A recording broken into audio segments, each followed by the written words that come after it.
మన సంస్కృతి, మన సాంప్రదాయాలు ఎప్పటికీ మనతోనే ఉండాలి.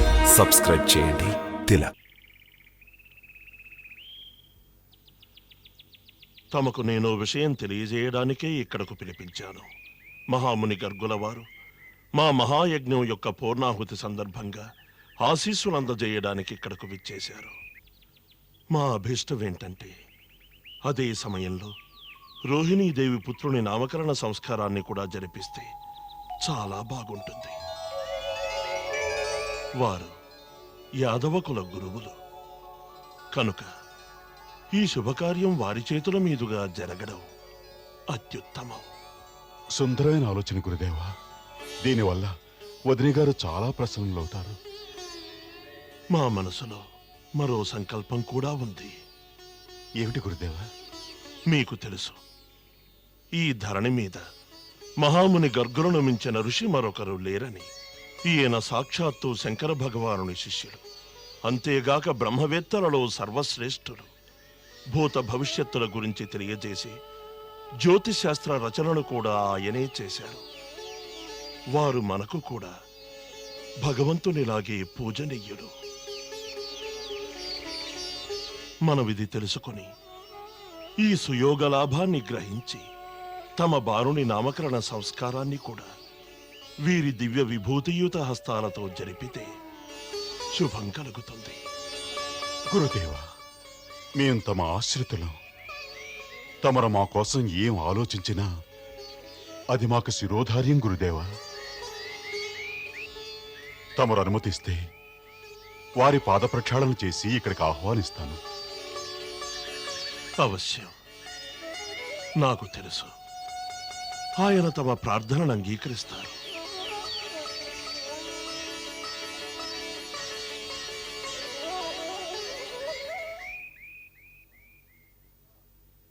యశోదా, యశోదా, వదిన గారు,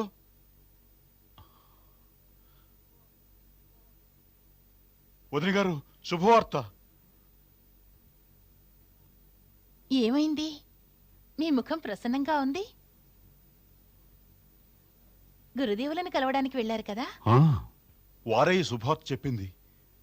మన మన కులగురువులు మహర్షి గర్గుల వారు గోకులానికి విచ్చేస్తున్నారట. శాండిలుల వారు అన్నారు, ఈ సందర్భంగా వదిన గారు కుమారుడు నామకరణ సంస్కారాన్ని వారి చేతుల మీదుగా జరిపిద్దామని. బహు సుందర సమాచారం నందరాజా. నేను ఈ శుభగడియ కోసం ఎప్పటి నుంచి ప్రతీక్షిస్తున్నానో తెలుసా? యశోదా, గురుదేవులు మరో సుందరమైన సలహా కూడా ఇచ్చారు. మన చిట్టి తండ్రి నామకరణం కూడానా? గురువుల కోరిక మన బాబు నామకరణం కూడా గర్గమహాముని ద్వారా జరగాలని. వారేం వచించారంటే ఈ ప్రపంచంలో గర్గమహాముని వంటి తేజస్వి విభూతిమయుడు ఇంకెవరూ లేరట. సాక్షాత్తు గురుదేవులే వారిని పూజనీయులుగా భావిస్తారు. వారన్నారు, దీనివల్ల మన బాబుకి శుభం జరుగుతుందట. నిజం. అందుకని స్వయంగా మనం వేడుకుందాం. మన బాబు నామకరణోత్సవం వారే జరిపించాలని.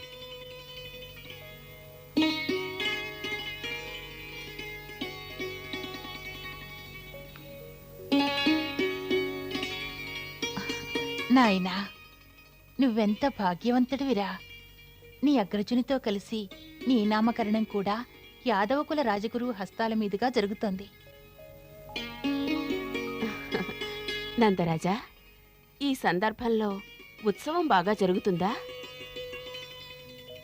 లేదోద్రి గారు, ఉత్సవం గురుదేవులు వద్దన్నారు. ఎందుకు? ఆయన ఆజ్ఞ ఏమిటంటే ఈ ఇద్దరు బాలకుల నామకరణం పరమ గోప్యంగా జరగాలన్నారు.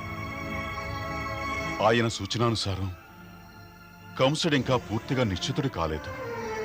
అతని మనసులో సందేహం ఉంది. దేవకి వదిన గారి 8వ సంతానం ఆడపిల్ల కానేరదని. తప్పక వసుదేవుల వారు మాయ చేసి ఎక్కడికో పంపించేశారు అని.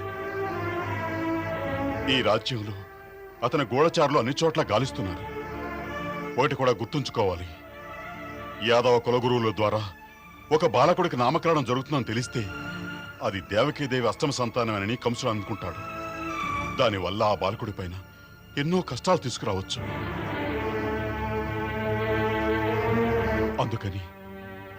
అందుకని గురుదేవులు ఈ ఆలోచన చెప్పారు. ఆశ్రమ గోశాలలో 2 బాలకులకు నామకరణాలు గుప్త రీతిలో జరపాలన్నారు.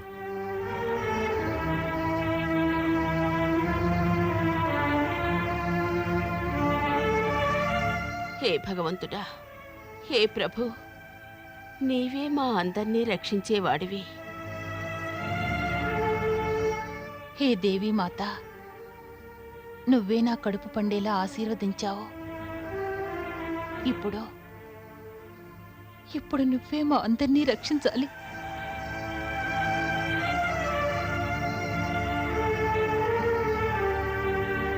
కుమార వసుదేవ, నేను తమకు చెప్పిన విధంగానే శాండిల్య మహర్షులు వారికి సందేశం పంపించాను. ఆయన ఒక ఘనమైన యజ్ఞాన్ని అనుష్ఠానం చేసి దాన్ని మనకు సమ్మిళితం చేస్తున్నట్టుగా నాకు తెలియజేశారు. ఈ ప్రకారంగా మనం గోకులం వెళితే కంసుడికి ఏ విధమైన సందేహం రాకుండా ఉంటుంది. అప్పుడు తమ ఇష్టానుసారం శాస్త్ర మర్యాదల్ని పాటిస్తూ తమ బాలకుని నామకరణ సంస్కారాన్ని జరపవచ్చు.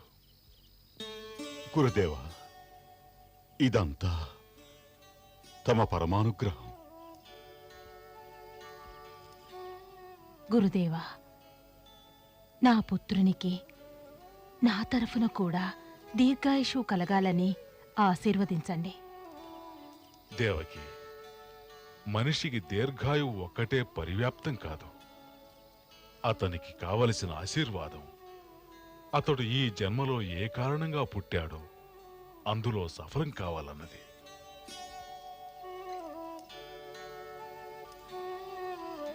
తమ కథనం అనుచితమైనదే గురుదేవా.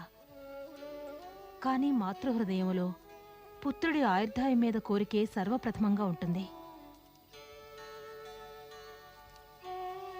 ఇంకా ఈ మాతృహృదయం తన 6 బిడ్డలు యమపాశానికి గురి కావడం చూసి తట్టుకోలేక ఈ పుత్రుడి జీవనాన్ని రోజు రోజుకి పెరిగే విలువైన ముత్యంలా ఉండాలని ఆశిస్తోంది.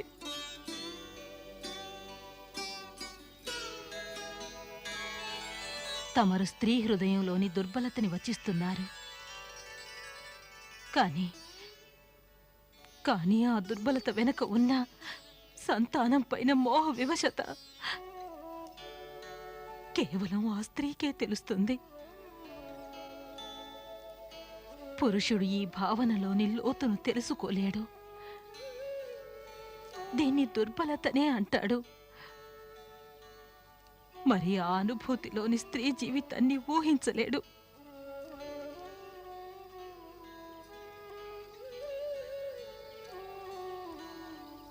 లేదమ్మా, నేను దీన్ని స్త్రీ దుర్బలత అనుకోవటం లేదు. ఒక మాత యొక్క హృదయం ప్రతి నిమిషం ఎక్కడున్నా తన బిడ్డ భవిష్యత్తు గురించి ఘోషిస్తూనే ఉంటుంది. అది నిర్మలమైన ప్రేమ యొక్క ఒక దివ్య రూపం. అది అప్పటికీ నిశ్చలమైంది, నిస్వార్థమైంది. అది సెలయేటి నీరులా నిరంతరం ప్రవహిస్తూనే ఉంటుంది.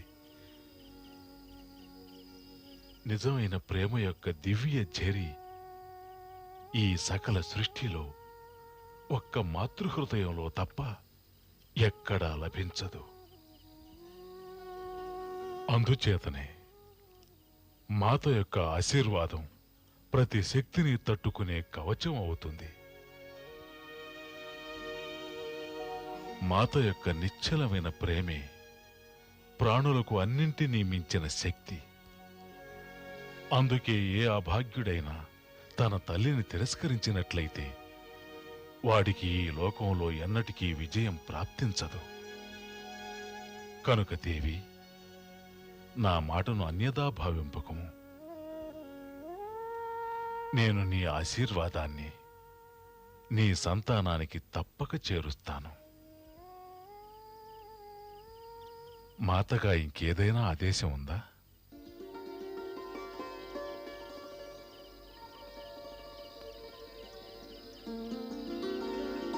గురుదేవా, బాబు కోసం నేను స్వహస్తాలతో ఒక పట్టు వస్త్రాన్ని అల్లాను. రోహిణీ సోదరి అనుజ్ఞ ఇస్తే నామకరణం వేళ ధరింపజెయ్యండి. అవశ్యం. ఇలా ఇవ్వు. వాడు ఎంత పెద్దవాడయ్యాడో నా ఊహకు అందడం లేదు.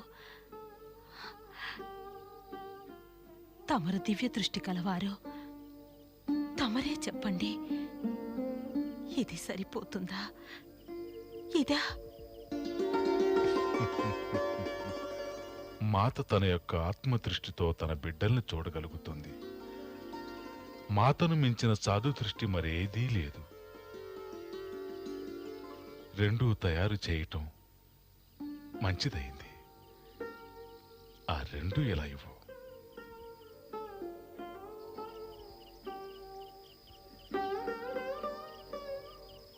ధరింపచేస్తాను.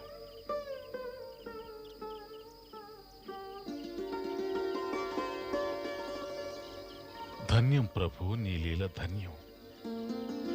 మాత యొక్క ఆత్మలో ఎంతటి దివ్యజ్ఞానాన్ని నిండేలా చేశావు. అజ్ఞాత విషయాలను తన స్వహస్తాల ద్వారా నిర్వహిస్తుంది.